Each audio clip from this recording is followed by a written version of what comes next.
Destination Crenshaw, but the obstruction from the delayed construction has caused prolonged health and safety hazards, uncertainty, reduced customer access, declining revenues, disruptions, and mounting financial hardship.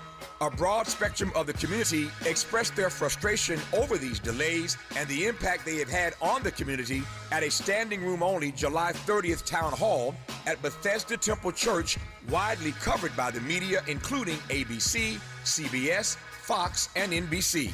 The burden of these unexplained delays should not rest on the shoulders of the Crenshaw Corridor community, which acted in good faith and supported this historic project. If the city fails to provide a complete and substantive response to this correspondence within 30 days of the date of this letter, the Crenshaw Corridor community reserves its right to pursue all of its rights and remedies. Sincerely, the Crenshaw Corridor community. To read the complete letter detailing all of our demands, go to our website at kbla1580.com. With a KBLA Talk 1580 editorial, I'm Tavis Smiley. As always, we welcome your feedback.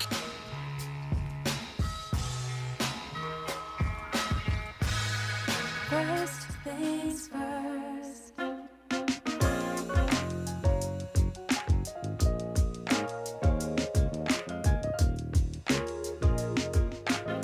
Things first, it's the DU General, Money P. I'ma put you up on the schedule, 6 to 9, 8 weekdays, not 2 and 7. Let's go. We got a lot to talk about, so much to pedal through. Unapologetically progressive. Tune to KBLA 1580 to get the mess. We're your ancestors' favorite radio station. First black on talk radio, left side of the nation. Me and Dominique DePrima go way back. Tavis Smiley making sure the station stays black. Discussing all the issues in our community. We're hosted black and brown and others find unity. So let's talk about it. Maybe we can improve it. Digital underground, always down with the movement. So we tune in. The first things first with the queen of Black Talk Radio, Dominique DePrima. Go sis. First things first.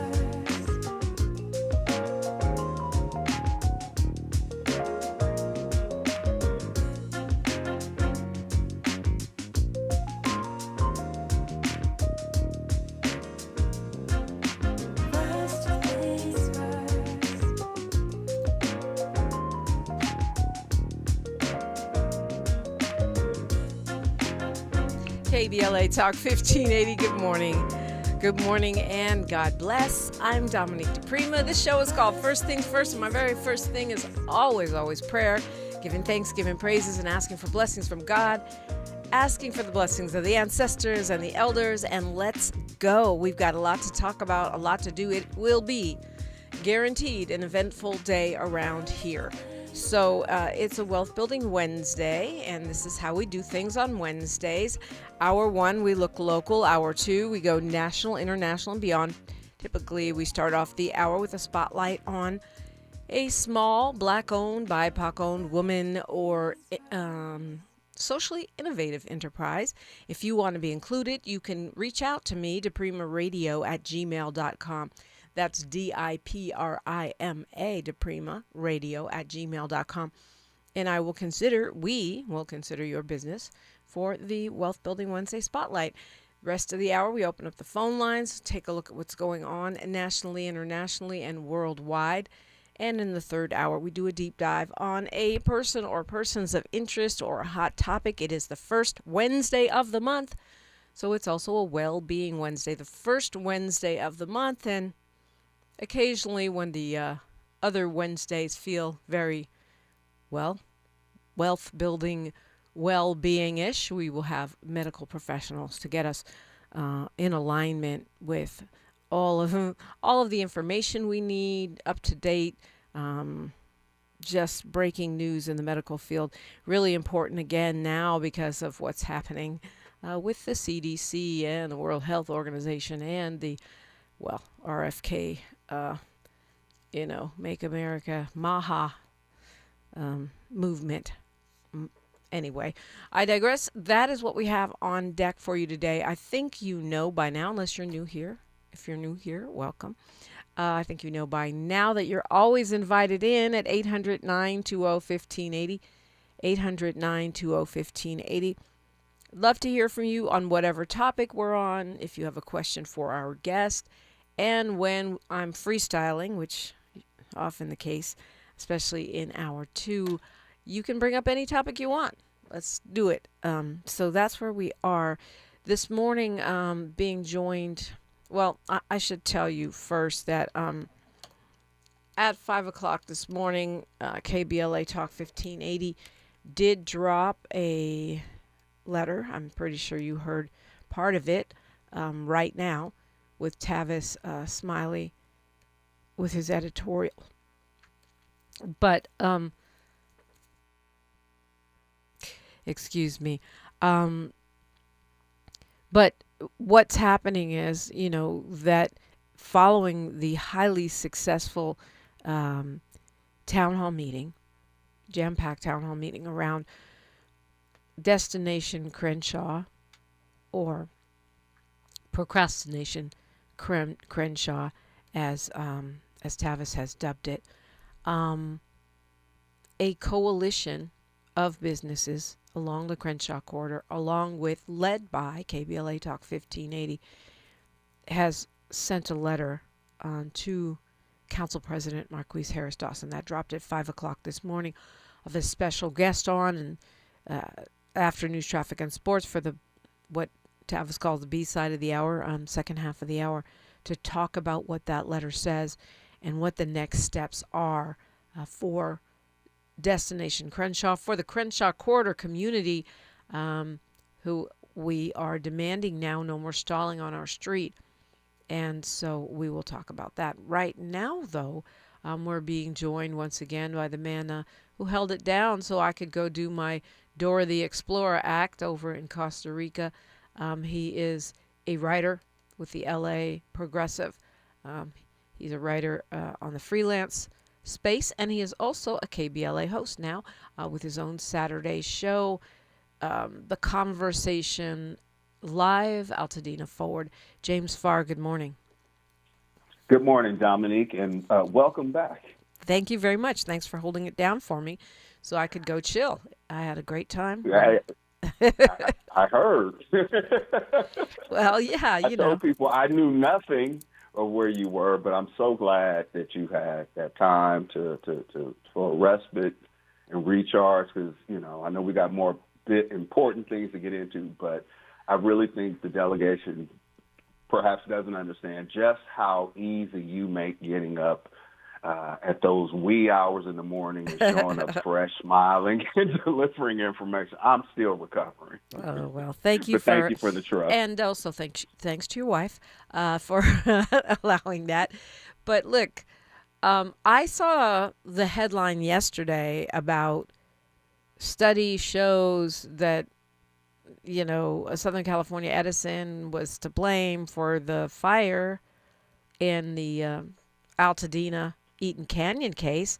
And I thought that I was having a flashback. Maybe I'm, having a senior moment. Like, how is this news? I thought we knew that a year ago.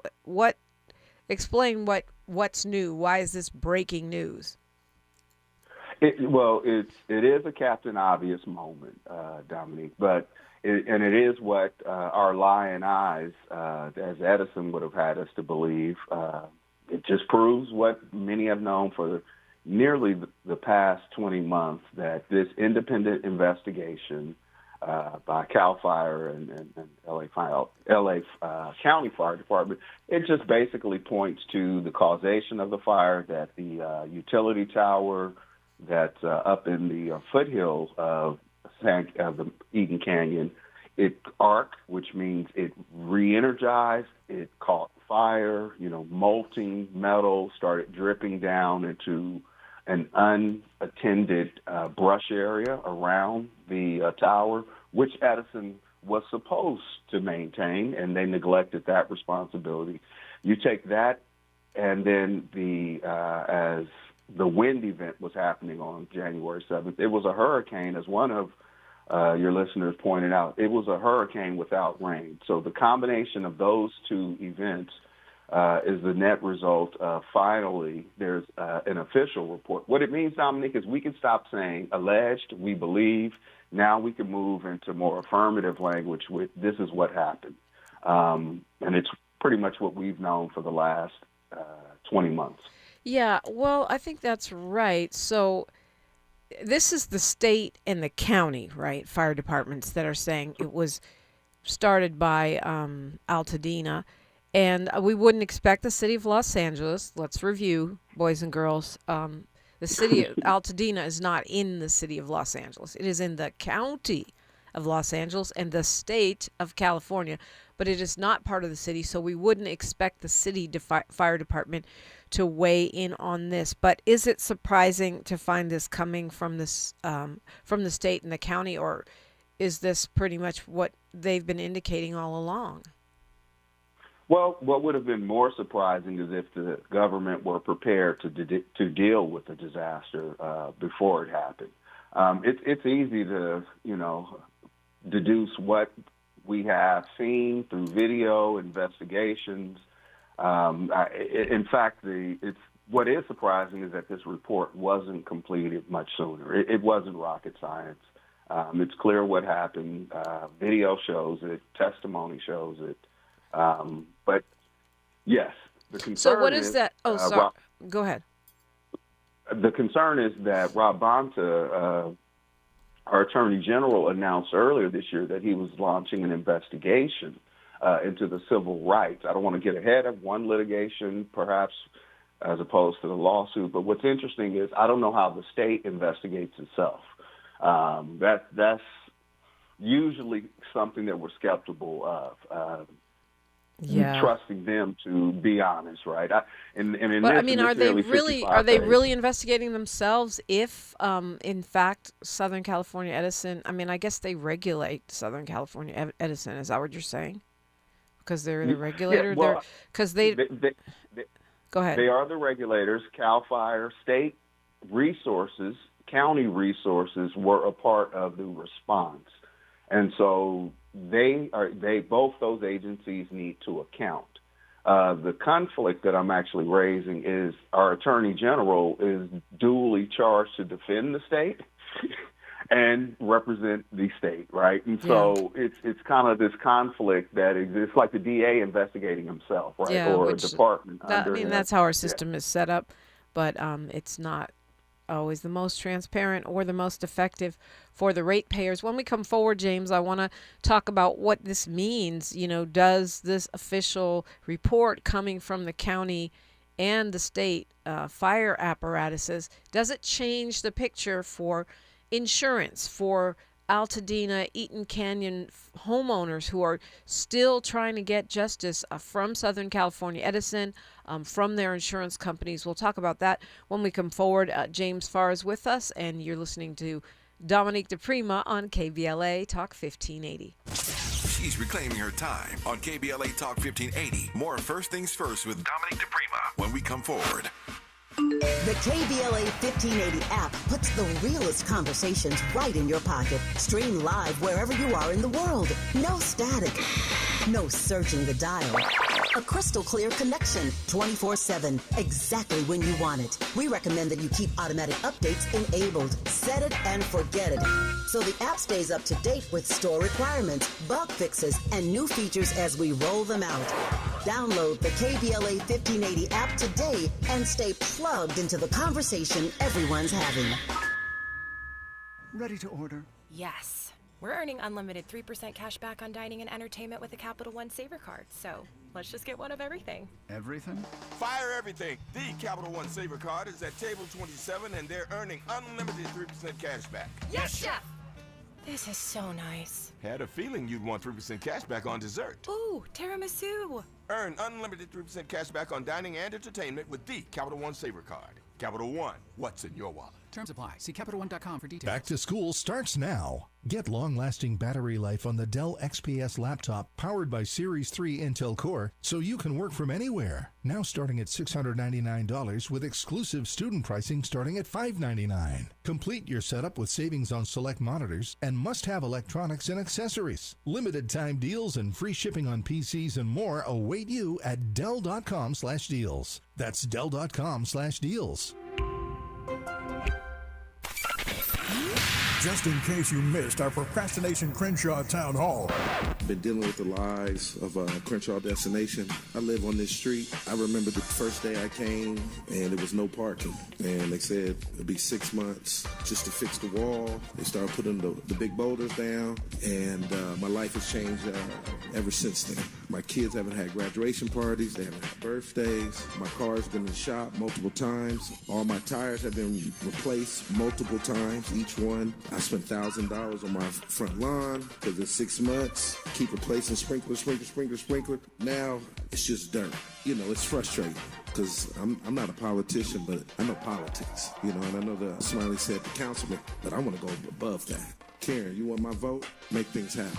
Talk is cheap. We can play these games. Period. Because you can't fix it, somebody will. Not letting them get away with anything. We're KBLA, Talk 1580.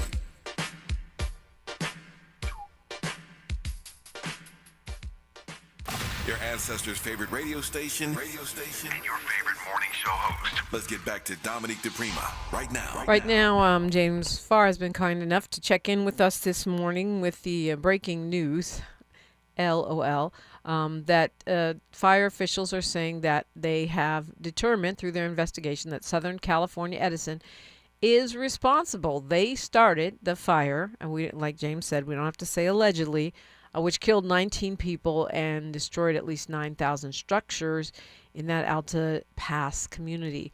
And so the question has to do with all of these homeowners and business owners who have been suffering since the fires, who have had such a hard time getting any, real answers from Southern California Edison. Many of them have had legal counsel. Few of them have accepted Southern California Edison's fast track, deal, and I put air quotes around deal. So does this help these folks at all, this official declaration? Well, I mean, that it helps in the sense that we now know, right? It moves people from a space of speculation into something a little bit more substantive. But I think about community member Daryl, who I met at a community block party on Saturday, and his question to me was, my wife died 4 months after the fire. How do I get whole, right? And so the questions that people are still having and still dealing with, the report may provide some understanding and comfort in the short term, Dominique, but ultimately it's not going to change if you are preparing to move, or you have just moved this past weekend for the 5th, 6th, or 7th time since the fire. And so folks are still dealing with it just the same as they were in the immediate days in terms of, their permanency or residency, rather. But I've also seen families return home and build their homes back in 11 months. So what the report doesn't really establish is if this will impact civil liability case, if it's criminal liability. I think, note to District Attorney Nathan Hoffman, you have an investigation. Perhaps you consider charging Edison executives. And, ultimately, who's going to pay for this? You asked about insurance. Insurance is a different animal that people are still fighting. This will not accelerate insurance companies to pay faster or be more fair. The insurance industry is going to do what they're going to do, which is to save money and not pay out its claims. So it's a long road. Yeah, I mean, it is a long road, and I feel for folks. I feel like it has to help somehow, but it doesn't sound like it's very immediate. It seems like it would have to help, at least in those civil cases, because I feel like, and maybe this is just me, you track this much more closely than I do, that Southern California Edison initially was saying that they most likely sparked those fires, and then it seems like a few months ago they started pivoting to a we don't know position. Yeah, if intellectually dishonest were a corporation, its logo would look like Edison, right? Yeah. And so they've gone with so many different versions. Initially, they tried to float a narrative that it was an encampment. Then they tried to suggest that encampment was for undocumented and unhoused individuals. And so their story kept evolving. What was clear and known then, still now, is that the tower that is at the impetus of the fire was decommissioned over 52 years ago. The tower should have never been up there, Dominique. Right. This was absolutely preventable. And what you saw is corporate irresponsibility with spinning a narrative and in an effort to deflect responsibility. And then they said, well, I guess kind of sort of it was our fault. Let's just kind of float that narrative.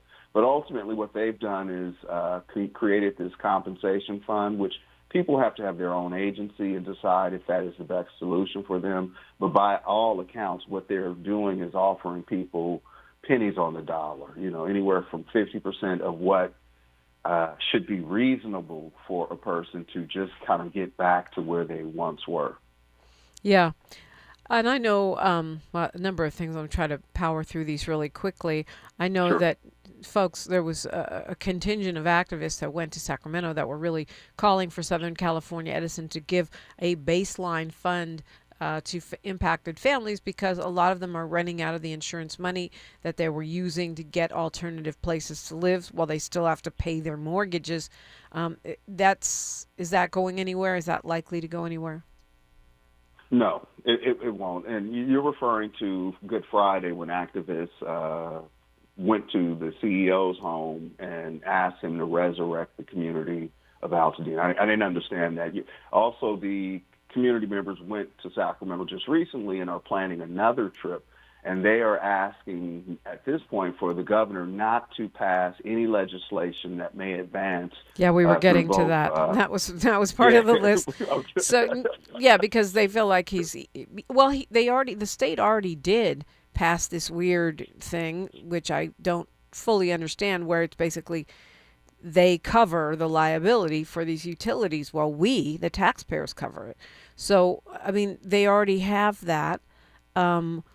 So what are they want them to do? They want them to fix the fallback insurance program. Like, what is it that they want Gavin Newsom to not do that hasn't already been done? Right now, the utility companies are lobbying in Sacramento to reduce their liability for mental distress, right?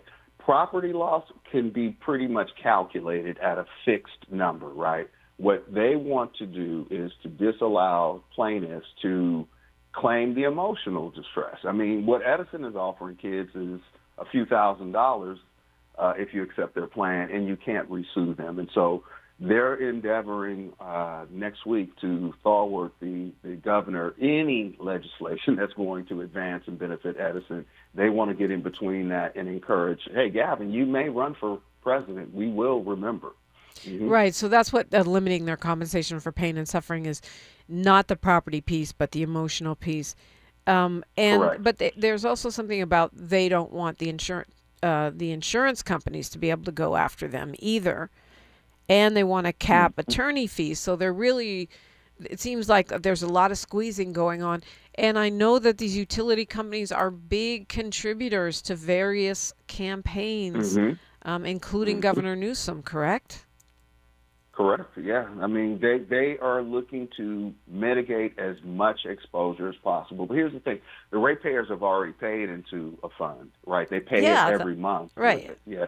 It's their money that Edison is trying to hold back. If you look at it from that, they're trying to less what they have to pay out of pocket while their profits increased, while the CEO gets a 20% bonus and $16 million a year. I mean, it's really interesting that you can burn out an entire community and then you still get a pay increase. And you want the community to cover that cost.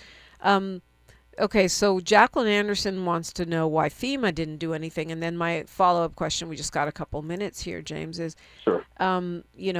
how likely is it that Nathan Hochman, the district attorney, will actually bring charges against anyone inside of Southern California Edison? That seems like a highly unlikely scenario. Is it?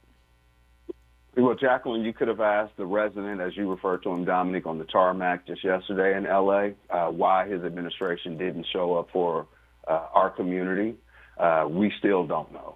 As far as we do. District Attorney Hochman, I had him on the show last year sometime, and I asked him directly, will this rise to the occasion where someone will get charged? Recently, I spoke with him again, and he said he can't comment on an ongoing investigation. But either way, a criminal charge does not mean an executive goes to jail. It just means the corporation would be held criminally liable and likely only pay some fines.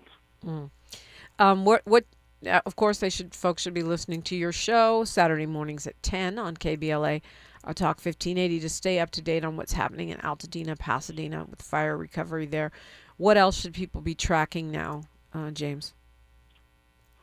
Continue to track the relief efforts, right? Folks still need resources, and I'll talk about some organizations that are doing amazing work and how the community and the listeners can support. But it's relief right now, Dominic. Folks need money to start rebuilding. They don't need any more socks. They don't need any more gift cards. The societal issues are still there that we were facing before January of last year.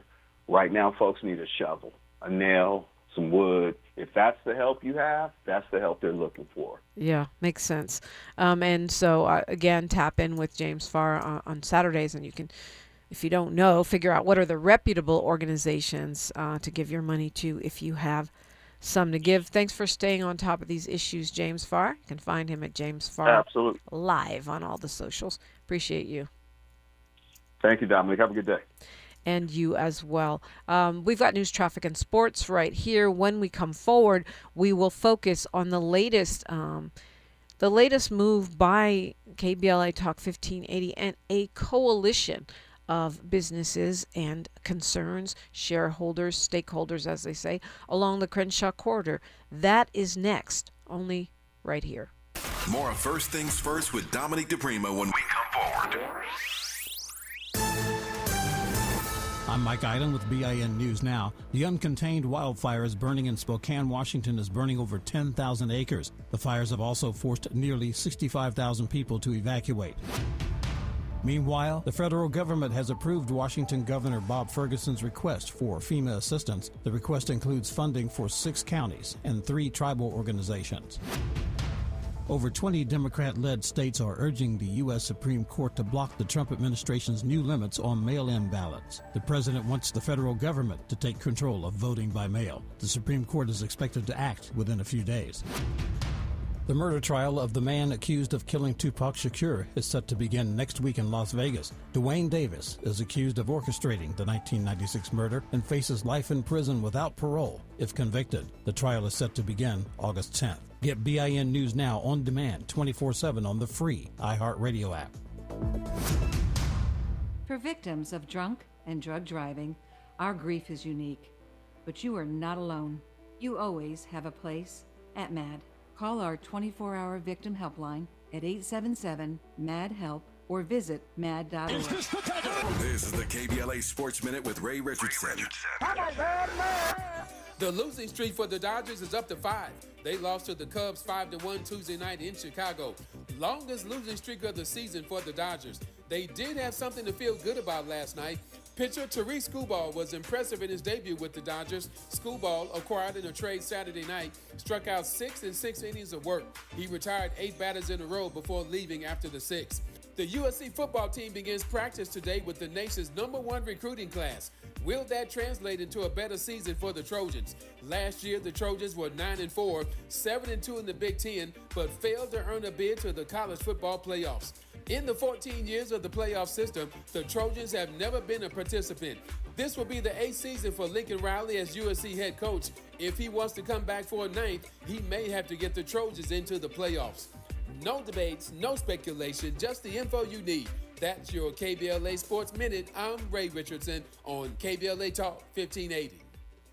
Are you drowning in IRS tax debt? With Civic Tax Relief, they were able to save me upwards of $80,000 that I would have had to pay had I not reached out to them. Get ready for a toll-free hotline. Take advantage of new IRS tax forgiveness programs that may protect you from IRS collection agencies. I owe the IRS $37,000. They have the power to garnish your wages, put liens on your property, and levy your bank account. Civic Tax Relief can help protect you from the IRS. Civic Tax Relief basically represented me against the IRS. By the time everything was completed, I didn't owe the IRS anything. Find out about the Fresh Start program that is now available through Civic Tax Relief. Civic Tax Relief's special tax hotline can help you discover all the relief programs available for free. I would recommend anyone who has a tax problem to contact Civic Tax Relief. Just call 800-285-3500, 800-285-3500. Don't wait, call now, 800-285-3500, 800-285-3500.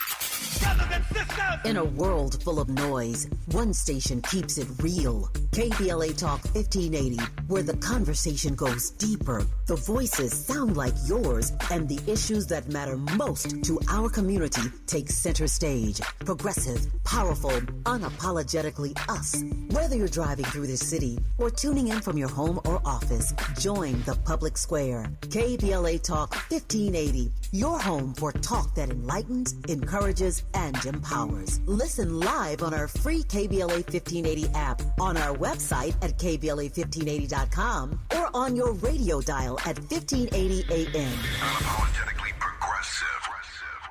What's good, KBLA delegation? I am Miles Lowe, and I'm excited to be joining the weekend lineup right here on KBLA Talk 1580. Join me every Saturday at 12 noon for the Do Better Show, where we get into the world of tech, AI, the creator economy, navigating your mental health through it all, and have conversations with founders to find out how real people are making real money right now. It's not a course, not a subscription. Class is in session every weekend, live on the air. If you knew better, you do better, right?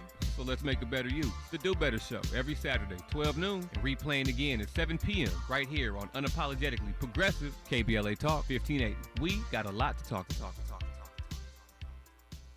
Thanks for waking up with Dominique DePrima on KBLA Talk 1580. Thank you indeed. And as you know, if you're part of our KBLA delegation, or even if you've just casually clicked through, Destination Crenshaw has been a topic of conversation around here. Tavis calls it Procrastination Crenshaw. It's a construction project, that was spearheaded by Council Member Marquise Harris Dawson, even long before he became the City Council President.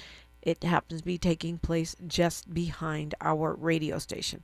Last week there was a robust town hall meeting, jam-packed town hall meeting, and apparently we are not alone in our concerns about what's happening with this long-delayed construction project. Our partner in that particular meeting is a senior pastor at Bethesda Temple Church. Even more relevant, perhaps, he's a graduate of San Diego State University, has a bachelor's in business marketing and a master's degree in business administration. He's one of the youngest executives of color to hold leadership posts in supply chain management at some of the most recognized aerospace Fortune 500 companies in this nation. So he's not just a community leader, he also knows a thing or two about business. Pastor Kyron Shorter, welcome. Good morning, Dominique. How are you? I'm blessed. Thank you for joining us this morning. It's an honor to be with you. So you and Tavis and you, Mr. Smiley and Pastor Shorter, found that you have a similar concern about what's happening in our community, the Crenshaw Corridor, this main strip right here in Leimert Park, Park Mesa Heights here. Tell me how that came to your attention. Obviously you and church members have talked about reductions in parishioners coming in and such, but when did it come to a boiling point? When did it come to the point with all the things you have on your to-do list that you've got to take this on?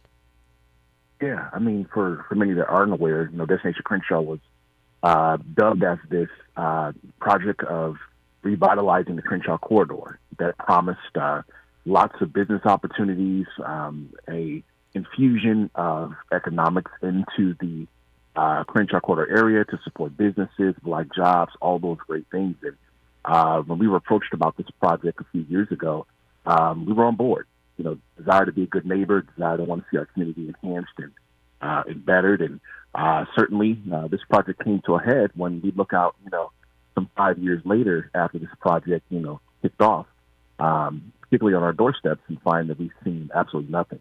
And it's been frustrating and challenging, just as a business owner, as a pastor and a community member, seeing the blight, seeing, the deterioration of our community, and more importantly, the lack of responsiveness and accountability that comes from Destination Crenshaw, as well as our city council, as well as even our mayor, who have come by and frequented our worship facility and our edifice, and have seen literally the impacts that are happening right here on our doorsteps, and have really not made a valid commitment to helping us address the issues and or to see that, our businesses remain thriving and successful.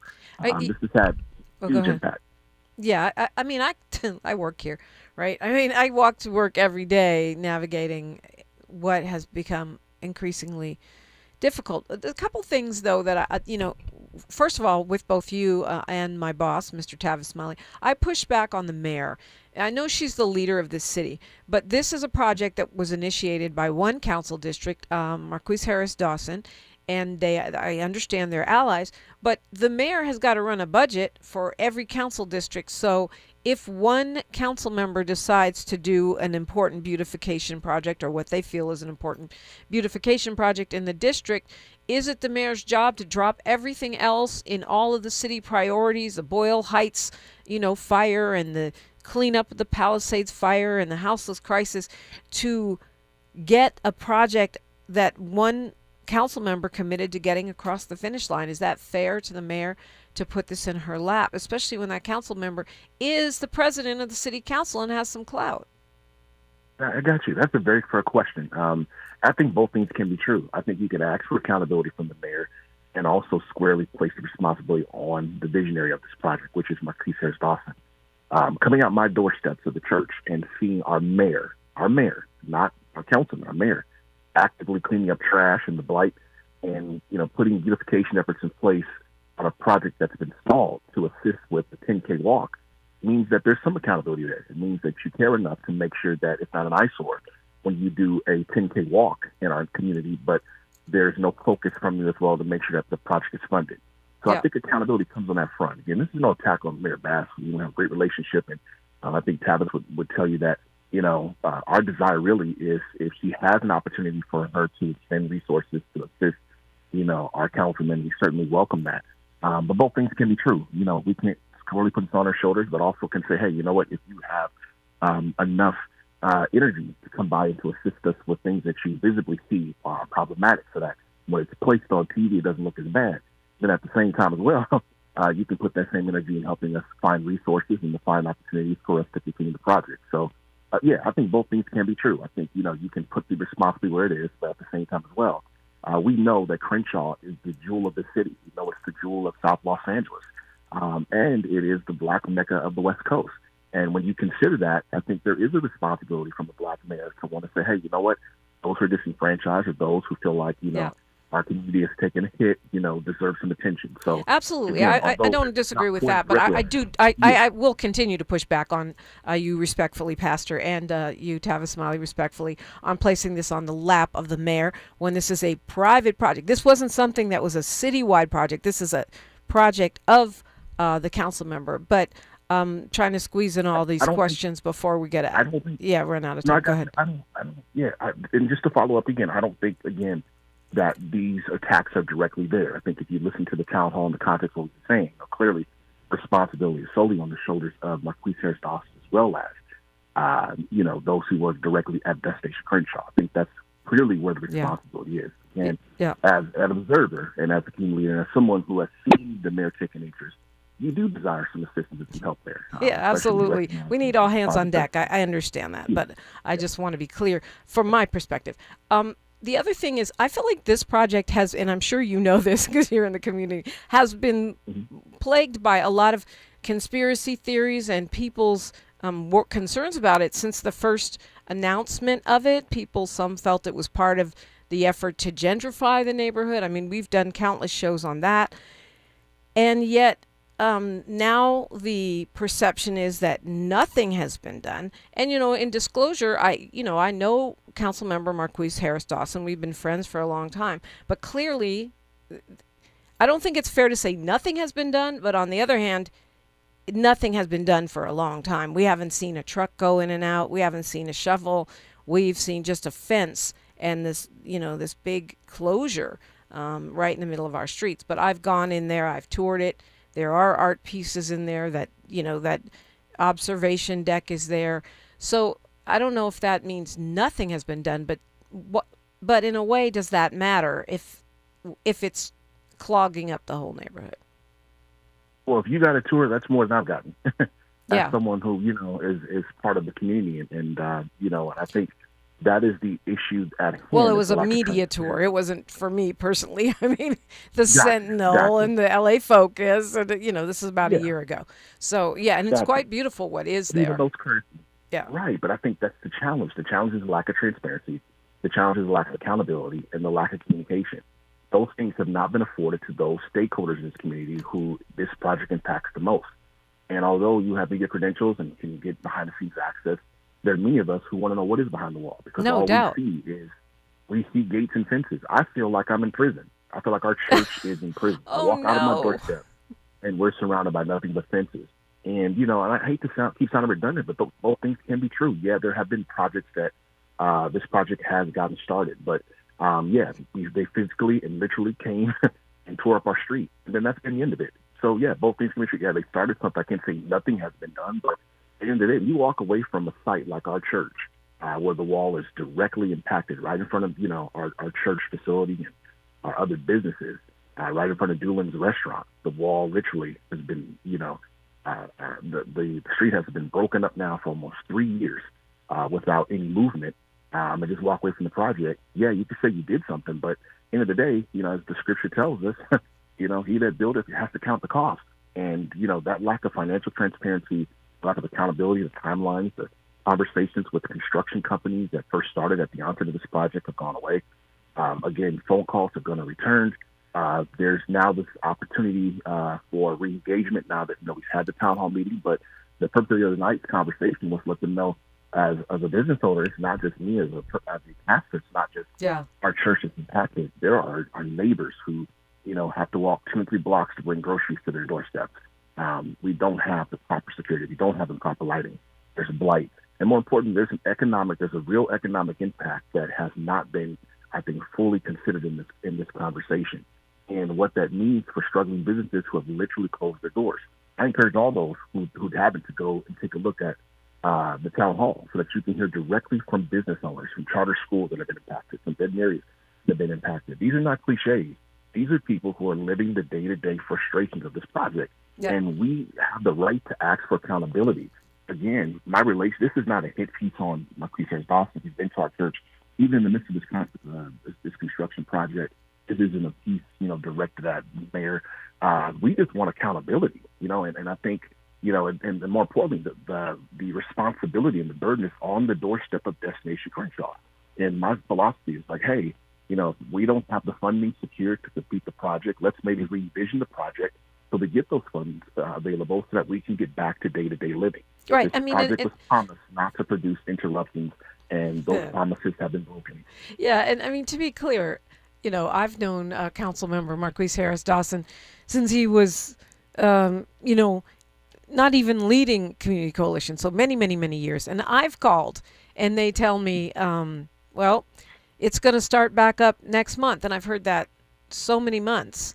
To be clear, I'm not blind to the impact. I am the one who has to be at this radio station on the mic at 6 a.m. every morning. So if there is a rodent or, or a guest who is lost at 6 o'clock, 5:30 in the morning because there's a huge construction project, I'm actually going to be more impacted by it than most people on this radio station. And if, and I've known this man forever. So if my patience is running thin, we got a serious problem here. I have experienced what you're saying and what other business owners are saying, which is that the story keeps changing, and there's no getting traction. Oh, it's going to start next month. It's going to start back next month. It'll be done by then. It'll be done by then, and it's just not happening. Let me ask you this question. Coming back to town on me, of course, re-engagement started, and we were sent an email the next day that construction started back at St. Colton Park, and that they would clean up our, the area in front of our church, the deleting as well as, the blight. And, here we are a couple days later, and no movement, no progress. I haven't seen anything. Yeah. So, and I remember it well because it was Second Call, a lot of the guys from Second Call that went through those apprenticeship programs that were actually employed in building that project. Black men that were working. And early in the morning when I was walking into work, I would see people I know and feel safe in community. And those folks have been gone for quite a long time. When we come forward, Pastor, I would like to talk about what is in this letter, what the demands are. This dropped at 5 o'clock this morning. It is actually breaking news. This is a group of stakeholders on the Crenshaw corridor, led by Pastor Kyron Shorter, senior pastor at Bethesda Temple Church, along with Tavis Smiley, who is the owner of this radio station. I would also add, before I forget, that I took my pup, may he rest in peace, to Dr. John Hardy. And so I was directly impacted by that closure. Now you can't pull your car in and bring your pup in. You've got to park blocks away. And if you're, elderly, like many of those pet owners are, that's a real impediment. I can't imagine how Dr. Hardy has even managed to stay in business. So we'll talk about what the demands are when we come forward. We're joined by Pastor Kyron Shorter of Bethesda Temple Church. I'm Dominique DePrima, and this is KBLA Talk 1580.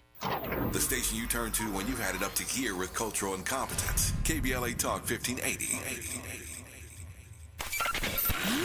Just in case you missed our Procrastination Crenshaw Town Hall.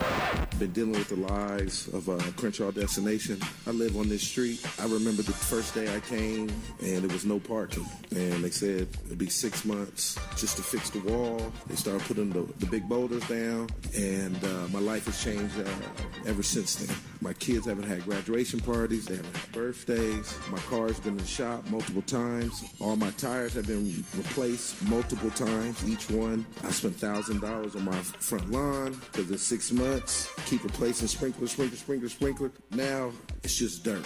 It's frustrating because I'm not a politician, but I know politics. And I know the Smiley said the councilman, but I want to go above that. Karen, you want my vote? Make things happen.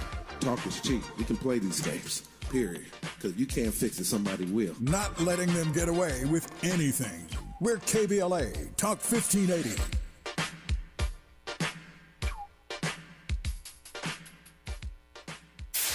KBLA Talk 1580. We've got a lot to talk about. KBLA Talk 1580, connecting you with services and solutions. The midterm elections are upon us. It is voting season once again. Common Cause's motto is fighting for the democracy we deserve. In service of that goal, Common Cause puts its state and national policy expertise, massive network of grassroots supporters, and nonpartisan approach into action to strengthen our democracy against the challenges we face today. They work at every level of government on priorities that impact each of our lives, like defending the right to vote, limiting big money's influence on our elections, holding public officials accountable, and more. Common Cause is a nonpartisan grassroots organization dedicated to upholding the core values of American democracy. They seek to empower all people to make their voices heard in the political process. This election may be the most important one ever. If you'd like to make a donation or volunteer in service to the Constitution, please visit commoncause.org. That's commoncause.org. This is a community call to action from KBLA Talk 1580.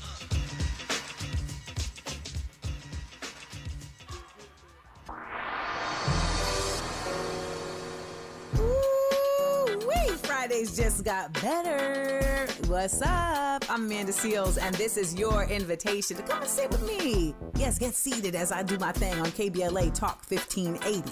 We're talking noon to 2 p.m., then back again 4 to 6 p.m. Same day, same station. Bring your opinions, because you know I'm going to have mine. Bring your questions, because you know I got answers. And bring yourself, because, baby, we want you to be authentic at all times. Fridays on KBLA Talk 1580. I'll be waiting.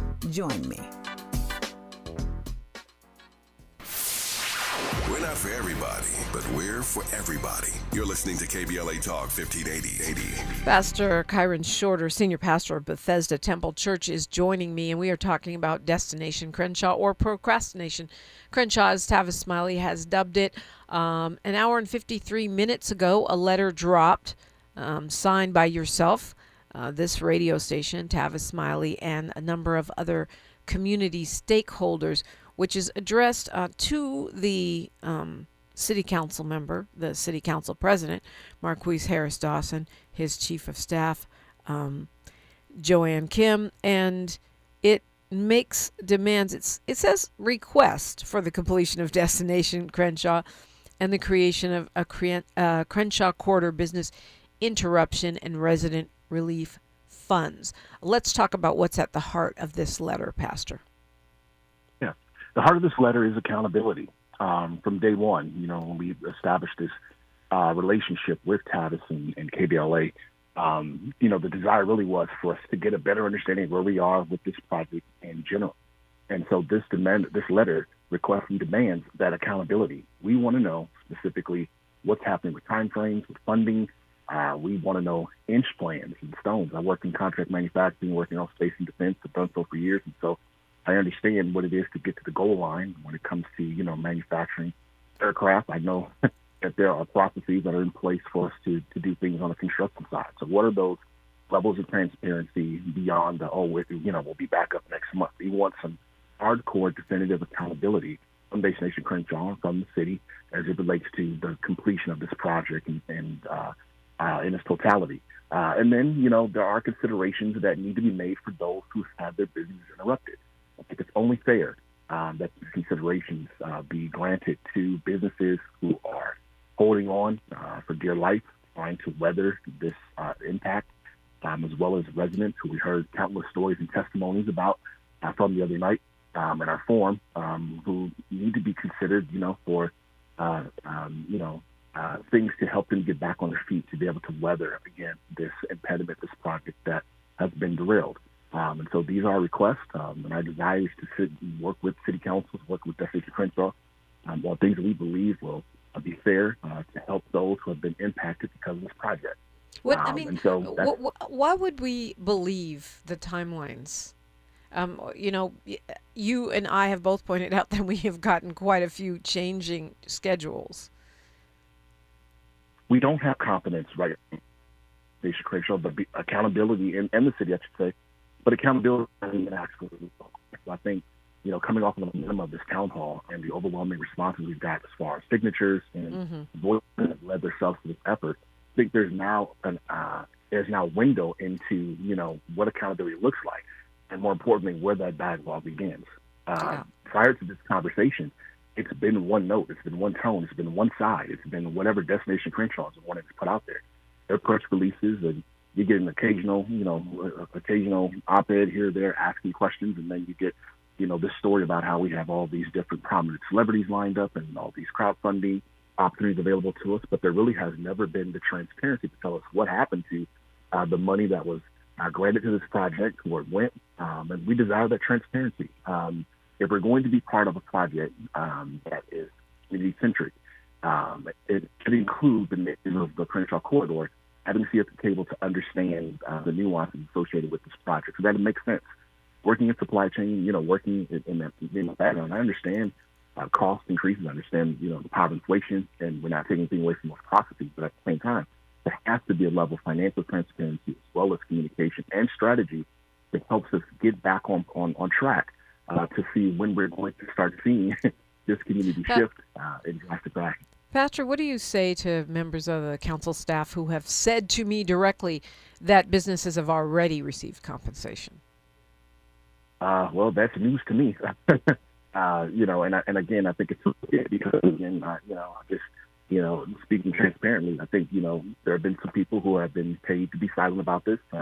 And I think, the opportunity for new individuals to come to the table, to share their stories and their pains and frustrations have been left out of, those conversations. And they've been greatly impacted. We're seeing literally, charter schools struggling to stay open.